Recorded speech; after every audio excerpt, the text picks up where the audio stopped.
Voilà.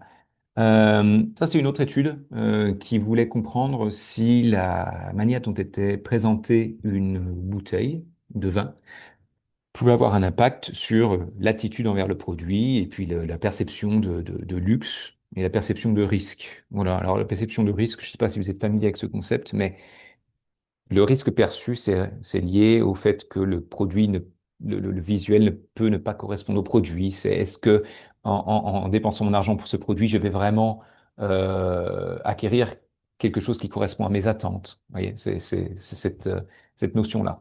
Donc, euh, donc, cette étude a testé différents traitements. D'un côté, on présentait la bouteille seule ou dans une boîte sans inscription, une boîte avec les inscriptions du domaine, du millésime et puis une boîte avec les mêmes inscriptions, et puis une petite vitre qui permettait de visualiser la bouteille. Bon, bah, ce qui a été montré dans cette étude, c'est que les meilleures attitudes, c'est-à-dire est-ce que les gens étaient positifs par rapport au produit, donc cette perception positive était améliorée grâce au packaging de droite, les deux de droite, la boîte avec les inscriptions et puis la boîte avec la petite fenêtre transparente. Voilà. La perception de risque n'était pas affectée et la perception du caractère luxueux du produit était meilleure avec un packaging avec des inscriptions, hein, donc la boîte avec des inscriptions, et puis la même boîte avec la petite fenêtre transparente. Voilà. Donc ça, on peut s'y attendre si vous voulez, mais il y a des petites subtilités. C'est pour ça que parfois il faut faire des études consommateurs, même souvent, hein, moi j'en propose souvent, je fais souvent des études consommateurs parce que même si on peut avoir des bonnes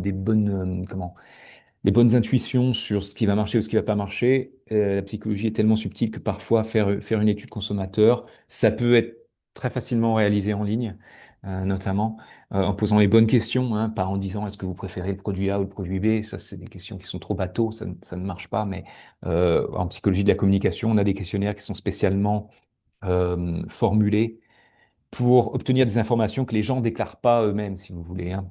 Euh, voilà.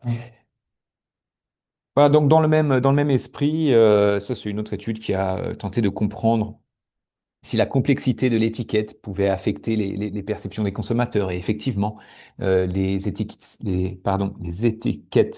plus simples, hein, comme sur le visuel de gauche, renvoient à des perceptions de marques et de vins qui soient plus modernes et plus authentiques, alors que une étiquette plus complexe, comme pour la bouteille de droite, renvoie à des perceptions de produits plus féminins, plus sophistiqués, mais aussi plus festifs. Voilà, donc bon, ça c'est intéressant, ça c'est intéressant.